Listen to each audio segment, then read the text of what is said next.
Então não é sobre mim, é sobre todas as pessoas que trabalham em algo que não é bem visto pela sociedade.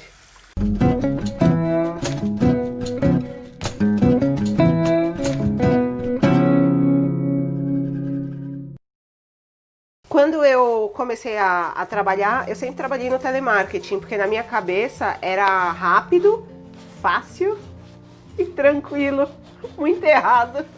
E aí eu trabalhei por muito tempo no call center, até que uma das empresas onde eu trabalhava faliu, e na falência da empresa eu acabei perdendo a casa onde eu morava. Quando eu fui morar com os meus filhos num daqueles cortiços ali na região do Tatuapé, a gente dividia um espaço com mais 40 pessoas e lá não tinha banheiro, não tinha uma pia, uma coisa pra gente, era tudo coletivo. E aí quando eu fui pra lá, muito rapidamente eu desenvolvi a síndrome do pânico e eu comecei a ter umas crises de ansiedade e depressão. E depois eu fui internada numa clínica psiquiátrica. Quando eu saí da clínica, eu pensei, cara, nunca mais eu vou voltar pro call center. E aí eu resolvi dormir na casa de uma amiga pra gente conversar, falar merda, mas eu sou meio enjoadinha. E aí na casa da minha amiga tava meio zona, assim, a gente foi conversando e eu fui limpando. Eu terminei de limpar a casa dela e ela falou assim, você se ofende se eu te pagar? E aí ela me deu tipo R$150. Não é nem um pouco ofensivo porque eu tinha R$1 no banco. E aí eu passei a noite pensando naquilo. Falei, cara, se todos os dias eu ganho 150 pau, nunca mais eu vou atender telefone na minha vida. E aí eu fui fazendo para outras amigas. De repente, já tinha ido na casa de várias pessoas e eu precisava divulgar aquilo para os outros, porque eu realmente queria ter mais clientes e queria, de fato, trabalhar fazendo faxina. E aí eu não sabia como fazer, mas falei, vou fazer um post lá no meu Facebook. Quando eu fui olhar, tem vários grupos de meninas que oferecem serviços na internet, que todo mundo fala de um jeito muito triste. Eu tô fazendo faxina porque eu não tenho outra opção. E aí eu resolvi que eu ia anunciar de outra forma. Então eu usei cartazes dos filmes e das séries que eu gosto, fiz umas montagens, então era a minha cara no lugar da cara da Uma Thurman, no Kill Bill, a minha cara no lugar da Piper, do Orange is the New Black, de Star Wars, de Dr. House.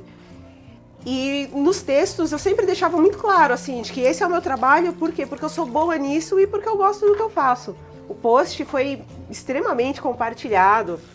E aí eu percebi que aquela repercussão toda me dava espaço para contar um pouco de como era o meu trabalho usando a internet outra vez. E aí eu criei a página do Faxina Boa para contar do meu trabalho e do meu dia a dia. E aí eu comecei a escrever pequenas crônicas das coisas divertidas, das coisas horrorosas, sempre usando do humor, porque, sei lá, né, de difícil já basta a vida, eu sempre conto de um jeito engraçado. Às vezes é uma situação muito bosta, mas eu conto rindo, assim. É muito comum a pessoa pensar, se ela tá fazendo isso, é porque ela não tem capacidade de fazer outra coisa.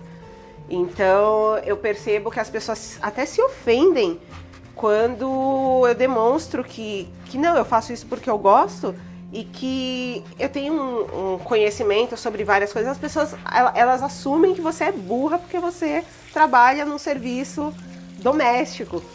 E aí, sei lá, se eu conversar sobre filosofia, se eu conversar sobre economia, se eu conversar sobre a situação política, se eu falar pra pessoa que eu falo duas línguas, a pessoa fica meio assim, ela acha estranho, e ela fala, então por que você faz isso? Porque é o meu trabalho, porque eu gosto, porque ele sustenta a minha família. Então, sim, as pessoas veem isso. Já teve a situação do cara que no prédio ele veio conversar comigo, todo assim. E eu falei que... Ele perguntou qual andar eu morava. E aí eu falei, eu não moro aqui, eu só vim trabalhar, eu sou faxineira. E aí ele começou a rir e falou, mas você tá falando isso pra me zoar. E aí eu fiquei meio assim, por quê? Ele falou, você não tem cara de faxineira, né? E aí eu falei, não sei o que é a cara de faxineira, mas eu sou faxineira sim e você está envergonhado porque você chavecou uma faxineira. E aí o cara não sabia mais onde colocava a cara, e ele ficou muito sem graça e desceu e sei lá, ele correu como se não houvesse amanhã. Assim. E então é isso, as pessoas realmente, elas veem como uma pessoa inferior, tanto que a gente não tem nome, né? É a tia que limpa. Cara, eu acho que não existe subemprego a partir do momento que você está fazendo uma coisa que outra pessoa não consegue fazer. E aí não é porque ela não sabe, não é porque ela pode não querer, ela pode não ter tempo, ela pode não gostar, ou ela pode não saber mesmo. E tem muita gente que não sabe, e eu não soube por muito tempo. Então, cara, se um cara dirige o ônibus e você precisa andar de ônibus, você não precisa, não deve e não pode achar que esse cara é inferior a você. Ele está prestando um serviço que você precisa. E essa pessoa é a sua manicure, o cara que serve a sua bebida na balada, é a pessoa que tira as fotos do seu casamento. São todas pessoas que prestam serviços e todas elas são maravilhosas. E às vezes as pessoas se acham muito. Ah, porque eu sou um publicitário, eu sou isso, eu sou aquilo. Você é um prestador de serviço também, cara. Então não tem por que você achar que um emprego é melhor que o outro. Aí eu acho que no dia que uma menina falou pra mim que a família dela dizia que ela era a única que tinha dado errado da família porque ela era faxineira. E essa menina me escreveu dizendo que quando ela me vê, ela se sente representada e ela se sente feliz. Porque ela acha que as conquistas que eu tenho, indiretamente são conquistas dela também. E quando alguém me diz que passou a tratar melhor as pessoas depois de ler os meus relatos, aí eu começo a dar importância pro que eu faço e começo a ver que alguém tem que falar. Alguém tem que falar que a gente trabalha não só pela grana, mas a gente está causando o bem-estar. Eu estou trazendo o bem-estar para uma pessoa. Ela vai chegar na casa dela e vai encontrar a casa dela limpa, ela vai ficar feliz, ela vai ter tempo para ela mesma, ela vai ter tempo para fazer outras coisas. É um ganha-ganha, porque eu me sinto feliz, essa pessoa se sente feliz. E eu acho que é muito necessário que a gente fale disso. Eu acho que o Faxina Boa, quando eu paro para pensar nele, ele não é sobre mim. Ele é sobre uma galera que faz um trampo que não é bem visto pela sociedade. É super necessário e ainda assim não é bem visto. E ele é importante para trazer uma visibilidade que a gente nunca teve.